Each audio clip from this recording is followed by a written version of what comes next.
നമസ്കാരം. നമസ്കാരം.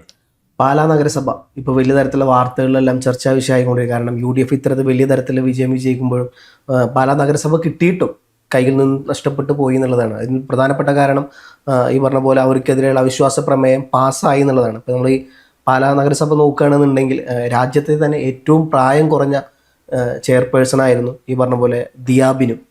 അപ്പം അത്തരത്തിൽ രാജ്യത്ത് തന്നെ അറിയപ്പെടുന്ന വെറും 21 വയസ്സേ ഉള്ളൂ. 21 വയസ്സുകാരി തന്നെ എന്താ പറയുക ഒരു നഗരസഭയുടെ ചെയർപേഴ്സൺ ആകുന്നു. മാത്രമല്ല 6 മാസം കഴിയുമ്പോഴേക്കും ആ പദവി വിട്ടുപോകേണ്ട അവസ്ഥ വരുന്നു. അപ്പോൾ ഇതിന് പ്രധാനപ്പെട്ട 26 അംഗങ്ങളുള്ള ഒരു ഇതിൽ 14 അംഗങ്ങളുടെ ഇത് മതി, പിൻബലം മതി ഒരു അവിശ്വാസ പ്രമേയം പാസ്സാണ്. പക്ഷേ 17 പേരുടെ പിന്തുണ കിട്ടി എന്നുള്ളതാണ്. അതിൽ തന്നെ ഏകദേശം 3-4 കോൺഗ്രസ് MLA സപ്പോർട്ട് ചെയ്തിട്ടുണ്ട്, ഒരു സ്വതന്ത്രൻ സപ്പോർട്ട് ചെയ്തിട്ടുണ്ട്. വിപ്പ് കൊടുത്തിട്ട് പോലും വിപ്പ് വാങ്ങാൻ അവർ കൂട്ടായില്ല, വിളിച്ചിട്ട് അവർ ഫോൺ എടുത്തില്ല എന്ന് പറയുന്നുണ്ട്. പക്ഷേ UDF കോൺഗ്രസിൻ്റെ നേതാക്കന്മാർ നേരിട്ട് വീട്ടിൽ കൊണ്ടുപോയി വിപ്പ് കൊടുക്കുന്നു. എന്നിട്ട് അതുപോലെ ലംഘിച്ചവർ അവർക്ക് ഇതിൽ നടപടി ഉണ്ടാവും എന്ന് പറയുന്നുണ്ട്. എടുക്കുമോ ഇല്ലേ എന്നുള്ളത് അറിയില്ല. അതൊരു വശത്ത്. അപ്പം എന്താ പറയുക, ഒന്ന് ഈ പറഞ്ഞ പോലെ ഇതിൻ്റെ പുറകിൽ ആരൊക്കെ കളിച്ചിട്ടുണ്ട് എന്നുള്ള വലിയ ചോദിച്ചിട്ടുണ്ട്. കാരണം കേരള കോൺഗ്രസ് മാണി വിഭാഗത്തെ സംബന്ധിച്ചിടത്തോളം ഏകദേശം കഴിഞ്ഞ പ്രാവശ്യങ്ങൾ അത്യാവശ്യം കുഴപ്പമില്ലാത്ത MLA സംഖ്യ അവർക്കുണ്ടായിരുന്നു.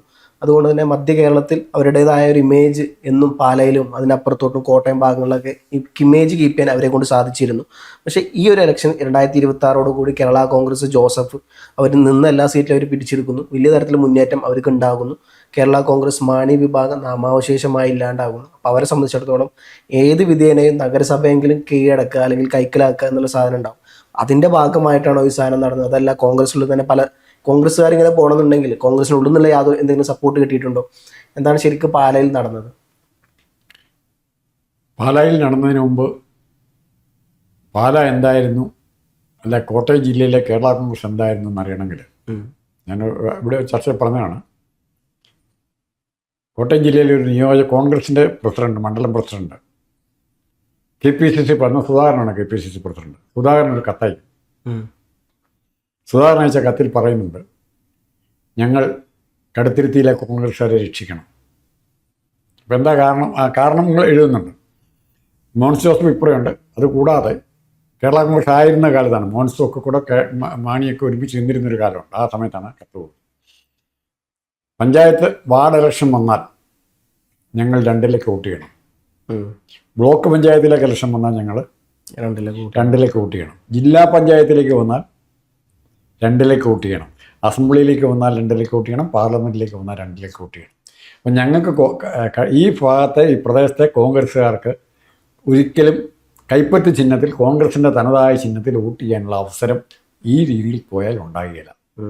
അതുകൊണ്ട് എത്രയും വേണ്ട രീതിയിൽ കോൺഗ്രസ്സുകാർക്ക് അക്സെപ്റ്റ് ചെയ്യാൻ പറ്റുന്ന ഒരു രാഷ്ട്രീയ സംവിധാനം ഉണ്ടാക്കണം. ഇനി മറുവശമുണ്ട്, കോൺഗ്രസിൻ്റെ ഏറ്റവും ശക്തരായ നേതാക്കളുള്ള സ്ഥലമാണ്. ഏറ്റവും ശക്തരെന്ന് പറഞ്ഞാൽ ആദ്യകാലം തൊട്ട് KM ചാണ്ടി തൊട്ട് MM ജേക്കബ് തൊട്ട് RV തോമസ് തൊട്ട് ചെറിയാങ്കാപ്പം തൊട്ട് ഇങ്ങനെ പറഞ്ഞാൽ ഒത്തിരി പേരുടെ പേര് പറയാനുണ്ട്.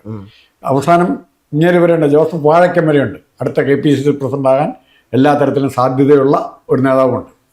പക്ഷേ എന്തുകൊണ്ട് കേരള കോൺഗ്രസിനെ അവിടെ ചേർക്കാൻ പറ്റിയില്ല?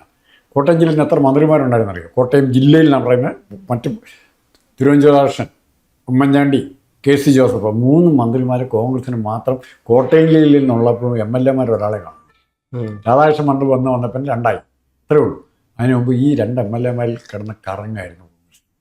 ഇന്ന് ആ സിറ്റുവേഷൻ മാണി, അതായത് ഇവർ വിചാരിച്ചിരിക്കുന്ന KM മാണി ഇല്ലെങ്കിൽ മാണിയുടെ കോൺഗ്രസ്, കേരള കോൺഗ്രസ് ഇല്ലെങ്കിൽ ഞങ്ങൾക്കൊന്നും ആകാൻ പറ്റിയില്ല എന്നൊരു ധാരണ കോൺഗ്രസ്സുകാരിൽ എല്ലാവരും ഇവർ ഉണ്ടാക്കിയെന്ന് മാത്രമല്ല ഭയങ്കരമായിട്ട് ഉണ്ടാക്കി. അതുകൊണ്ട് ഗുണം എന്നാണ് ഉമ്മൻചാണ്ടിയുടെ സീറ്റ് അവിടെ സേഫാണ്, തർക്കം വരുന്നില്ല, എങ്ങനെയാണെങ്കിലും ജയിക്കും. പാലായും KM മാണിയുടെ സീറ്റ് സേഫാണ്. TK രാമകൃഷ്ണൻ കോട്ടയത്ത് ഉണ്ടായിരുന്ന കാലത്തോളം TK രാമകൃഷ്ണനോട് ഉറപ്പായിട്ട് ഈ 3 പേരും ജയിക്കാനുള്ള എല്ലാ സംവിധാനവും അവിടെ ഉണ്ട്. അപ്പോൾ പിന്നെ തർക്കത്തിൻ്റെ വാശിയുടെ ആവശ്യമില്ല. അങ്ങനെയായിരുന്നു കോട്ടയം ജില്ലയിൽ രാഷ്ട്രീയം പോയിക്കൊണ്ടിരുന്നത്. ഇത് കഴിഞ്ഞ അസംബ്ലി തിരഞ്ഞെടുപ്പ് തൊട്ട് തദ്ദേശ തിരഞ്ഞെടുപ്പ് തൊട്ട് മറ്റ് ശക്തികൾ അസർട്ട് ചെയ്യാൻ തുടങ്ങി. ഉദാഹരണത്തിന് പാലായാണ് ഇപ്പോൾ നിങ്ങൾ പറഞ്ഞത്. അവിടെ പുളിക്കക്കണ്ടം എന്ന് പറഞ്ഞൊരു ഫാമിലിയുണ്ട്, ബിനു പുളിക്കക്കണ്ടം. ഒരു ചേട്ടാനിയന്മാർ അവരുടെ മക്കളുമൊക്കെ ഇവർ പക്ക കോൺഗ്രസ്സുകാരായിരുന്നു. കോൺഗ്രസ്സിലെ ഗ്രൂപ്പായിരുന്നു. പക്ഷേ മറിച്ച് ഇവരുടെ സ്വാധീനം കൂടിക്കൂടി വന്നപ്പം കോൺഗ്രസ്സുകാർ ഇവരെ ഒഴിവാക്കി. ഇവർ സ്വതന്ത്രരായിട്ടും ജോസ് കെ മാണിയായിട്ട് ബന്ധപ്പെട്ട് മത്സരിക്കാൻ നോക്കി, അല്ലെങ്കിൽ ഇടതുപക്ഷത്തോട് ചേർന്ന് മത്സരിക്കാൻ നോക്കി. അപ്പോൾ ജോസ് കെ മാണി അടുത്ത പക്ഷത്ത് എത്തിയിരുന്നു. പക്ഷേ ജോസ് കെ മാണിയുടെ സ്വാധീനത്തിന് കേടുവരും എന്നുള്ളത് കൊണ്ട് ഇവരെ അകറ്റി നിർത്താൻ ആരും നോക്കി? ജോസ് കെ മാണി നോക്കി. ഇവർ UDFിൻ്റെ ഭാഗമായി കഴിഞ്ഞ തെരഞ്ഞെടുപ്പിൽ മത്സരിച്ച് ജയിച്ചു. അവർ 3 പേരും ജയിച്ചു. ആ കുടുംബത്തിന് 3 പേരുണ്ടായിരുന്നു. ആ 3 പേരും ജയിച്ചു. ദിയ എന്ന് പറഞ്ഞ അവരുടെ മകള് ചെയർമാനായിട്ട് വരുന്നു മുന്നണി സംവിധാനത്തിൽ. പക്ഷെ ഇപ്പോൾ കോൺഗ്രസിൽ തന്നെ മറ്റ് താല്പര്യങ്ങളുള്ള ഒന്നും ആകാൻ പറ്റാത്ത MLA മാണി സി കാപ്പന, ഇപ്പം MLA ആകാൻ പറ്റാത്ത നേതാവാകണമെന്ന് ആഗ്രഹിക്കുന്ന ചിലരുണ്ട്. രാജ്യസഭയെ കിട്ടിയാലും കുഴപ്പമില്ല. അപ്പോൾ അവിടെ രാജ്യസഭയിലേക്ക് നോക്കുമ്പോൾ ജോസ് കെ മാണി രാജ്യസഭയിൽ പോയിരിക്കുകയാണ്. കേരള കോൺഗ്രസ് ഇനി എന്നെങ്കിലും ഒരു തിരിച്ചുവരവ്, ജോസ് കെ മാണിക്ക് കേരള രാഷ്ട്രീയത്തിൽ ഒരു തിരിച്ചുവരവ് വേണമെങ്കിൽ പാലാ മുനിസിപ്പാലിറ്റിയും പാലാ അസംബ്ലി സീറ്റും തിരിച്ചു പിടിക്കണം. അതിനുള്ള എളുപ്പവഴി എന്താ? ആദ്യം മുനിസിപ്പാലിറ്റി കളയുക, പിന്നെ അസംബ്ലി മാണി സി കാപ്പനെ ഒന്നുകിൽ കേരള കോൺഗ്രസ് മാണിയിലേക്ക് ചേർക്കുക, അല്ലെങ്കിൽ അപ്പം അതിന് കോൺഗ്രസ്സുകാരെ കൈയിടിക്കുക. ആ നീക്കത്തിന് ജോസ് കെ മാണിക്ക് ഇത്രയും കാലം കോൺഗ്രസിനെ ഇല്ലാതാക്കാൻ ശ്രമിച്ചുകൊണ്ടിരുന്ന ജോസ് കെ മാണിക്ക് നേട്ടം ബിനു വിളിക്ക് കണ്ടല്ല അവിടെ പ്രശ്നം. അതേ മുനിസിപ്പാലിറ്റി കൊണ്ട് തീർന്നു. പക്ഷേ ജോസ് കെ മാണി അവിടെ രാഷ്ട്രീയ നേട്ടം കൊയ്യുന്നതിന് തടയാൻ കോൺഗ്രസ്സുകാർക്ക് പറ്റുന്നില്ലെങ്കിൽ അവിടെ വീണ്ടും പഴയ രീതിയിലേക്ക് കോൺഗ്രസ് 3-ാം സ്ഥാനത്തേക്കോ 4-ാം സ്ഥാനത്തേക്കോ പോവുകയാണ്. അതിന് ചുക്കാൻ പിടിക്കുന്ന നേതാക്കന്മാർ കോൺഗ്രസ്സിലുണ്ട്. അവർക്ക് വ്യക്തിപരമായ ലാഭം കിട്ടും. ഇപ്പം മാണി ഗ്രൂപ്പിനെ എന്തുകൊണ്ട് LDFിലേക്ക് കൊണ്ടുപോയെന്ന് ചോദിച്ചാൽ, വാസവന് ഏറ്റുമാനൂർ ജയിക്കണമെങ്കിൽ അവിടുത്തെ മാന്നാന അതിരമ്പുഴ ഭാഗത്തെ ക്രിസ്ത്യൻ വോട്ടുകൾ കിട്ടണം. അതിന് കേരള കോൺഗ്രസ് കൂടി ഉണ്ട്, എളുപ്പമുണ്ട്. അതുകൊണ്ട് വാസവനാണ് അത് ചുക്കാൻ പിടിച്ചത്. CPMൻ്റെ താല്പര്യം, പക്ഷേ ഇത്തവണ അത് പോയി. CPMൻ്റെ താല്പര്യമല്ല അതേ കളി ഇപ്പോൾ ഇവിടെ കോൺഗ്രസ് നേതാക്കന്മാരെ കളിച്ചാൽ. പക്ഷെ വാഴക്കൻ്റെ ഒരു ഉത്തരവാദിത്തമാണ്. വാഴക്കൻ നാളെ KPCC പ്രസിഡന്റ് ആകുവാൻ സാധ്യതയുള്ളൊരു നേതാവാണ്. ഇപ്പോൾ പാലാ എന്ന് പറഞ്ഞാൽ അദ്ദേഹത്തിൻ്റെ രാമപുരമൊക്കെ തൊട്ടടുത്ത സ്ഥലങ്ങളാണ്. അപ്പോൾ ഈ പാലായിൽ കോൺഗ്രസിൻ്റെ സ്വാധീനം നഷ്ടപ്പെടാതെ നോക്കുക എന്നുള്ള ചുമതലയുണ്ട്. അവിടെ അതല്ല നടക്കുന്നത്. അദ്ദേഹത്തിന് KPCC പ്രസിഡന്റ് അദ്ദേഹം മുമ്പോട്ട് ആ സാധനം കൂടി ചോദ്യം ചെയ്യപ്പെടും എന്നുള്ളതാണ്. അപ്പോൾ പാലാ സ്വന്തം നാട് പിടിച്ചെടുത്തണ്ടേ? അദ്ദേഹത്തിന് മൂവാറ്റുപുഴ കോൺഗ്രസ് UDF ജയിക്കുന്ന സീറ്റ് അദ്ദേഹത്തിന് നഷ്ടപ്പെട്ടു. കാഞ്ഞിരപ്പള്ളി വന്നിട്ട് അത് തന്നെയായിരുന്നു ഫലം.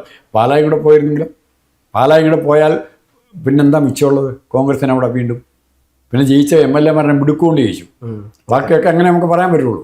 അവിടെ പാലായിൽ ഏറ്റുമാനൂർ മത്സരിക്കാൻ ചെന്നു. ഏറ്റുമാനൂർ വാഴയ്ക്ക് മത്സരിച്ച് തൂക്കുമായിരുന്നു അവിടെയുള്ളവർ പറയുന്നത്. അതിന് കാരണങ്ങൾ വേറെ, ഗ്രൂപ്പ് രാഷ്ട്രീയം മാത്രമല്ല മറ്റു പല കാരണങ്ങളുണ്ട്. ജാതി സമൂഹം എല്ലാം ഉണ്ട്. വാഴക്കനോടെ നിന്നിരുന്ന ഏറ്റുമാനൂർ സീറ്റ് വാസനം ജയിച്ചു പോകുമായിരുന്നു. നഷ്ടം പറ്റിയ കോൺഗ്രസിലെ തമ്മിത്തല്ലുകൊണ്ട് മുതലെടുക്കാൻ നോക്കുന്ന മറ്റ് രാഷ്ട്രീയ കക്ഷികൾക്ക് ഇവർ ആയുധമാകുകയാണ്. അതാണ് അവിടെ സംഭവിച്ചിരിക്കുന്നത്. അപ്പോൾ പാലാ എന്ന് പറയുന്ന കേരള രാഷ്ട്രീയത്തിൽ എന്നും പ്രത്യേകതകളുണ്ട്. പ്രഗത്ഭരായ നേതാക്കളുണ്ടായിരുന്നു. പാലാ അറിയപ്പെട്ടിരുന്നത് പാലാ KM മാണിയുടെ പാലാ, അങ്ങനെ പറയുള്ളൂ. പാലായുടെ മാണി ഇല്ലേ? അതെ, പാലായുടെ മാണി എന്നാണ് പറഞ്ഞിരുന്നത്. പക്ഷെ മാണി ജീവിച്ചിരുന്നപ്പോൾ പോലും പാർലമെൻറ്റിലേക്ക് ജോസ് കെ മാണി തോറ്റു എന്നുള്ള വിവരം നമുക്കറിയാം. അപ്പോഴും സമ്മതിക്കില്ല. മാണിയുടെ കൂടെയാണ് പാല, മാണിസാറിൻ്റെ പാല. ആ രീതിയിലുള്ള വർത്തമാനം കൊണ്ട് നരേഷൻ കൊടുത്ത് അതൊരു ഹൈപ്പാക്കി മാറ്റാനാണ് ശ്രമിക്കുന്നത്. അതിന് കോൺഗ്രസ്സുകാരും കൂട്ടുന്നത്. പക്ഷേ ഇപ്പോൾ എനിക്ക് തോന്നുന്നില്ല ഈ കാലഘട്ടത്തിലെ കോൺഗ്രസ് അത്തരം അതാര് ഇനിഷ്യേറ്റീവ് എടുത്താലും അത്തരം ബാക്ക്ഗ്രൗണ്ട് വർക്കിന് ഇഷ്ടപ്പെടും തോന്നുന്നില്ല. പല കോൺഗ്രസ് നേതാക്കന്മാരും ഇത്തരം കളിക്കില്ല എന്ന് പറഞ്ഞിട്ടുണ്ട്. അതുകൊണ്ടാണ് പലരും പുറകോട്ട് വിളിക്കുന്നത്. ജോസ് കെ മാണി പറഞ്ഞിട്ടുണ്ട്, ഞാൻ കോൺഗ്രസ്സായിട്ട് കൂട്ടുകൂടുന്ന പ്രശ്നമില്ലാന്ന്. ജോസ് കെ മാണി വീണ്ടും ഒന്നുകൂടി എടുത്തു പറഞ്ഞിട്ടുണ്ട്.